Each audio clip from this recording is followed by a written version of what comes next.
High everyone, welcome back to my channel. आज आहे गुरुवार, सकाळची वेळ आहे. आम्ही आलेलो आहोत दर्शनासाठी साईबाबांच्या. कारण गेली 3 वर्ष झाली मी साईबाबांचा आशीर्वाद घेतलेला नाही आहे.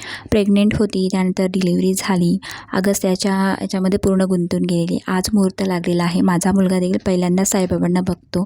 त्याने पण खूप एन्जॉय केलं, कारण समोरच स्टेशन होतो आणि तो ट्रेन बघत होता. त्यानंतर आशीर्वाद घेतला, आम्ही घरी आलो. आज गुरुवार होता. दर गुरुवारी मी काहीतरी गोड बनवते. आज मी गाजराचा हलवा बनवायला घेतलेला आहे, बघू शकता तुम्ही. त्यानंतर दुपारची वेळ झाली, म्हणजे दुपारचा स्वयंपाक पण आलाच. तर आज मी पुलाव भात करायला घेतलेला आहे. रोज डाळ भात भाजी असतं, पण शॉर्टकटमध्ये आज करायला घेतलेलं आहे. बाहेर आली तर बघितलं मिस्टरांनी गाडी स्वच्छ करायला घेतली आहे, कारण उंदराने खूप घाण केली होती गाडीमध्ये, तर ती स्वच्छ केली. त्यानंतर किचनमध्ये आली.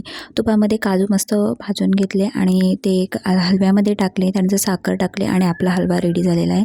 त्यानंतर किचन स्वच्छ केला, भांडी घासली. तर हा आहे आजचा ब्लॉग.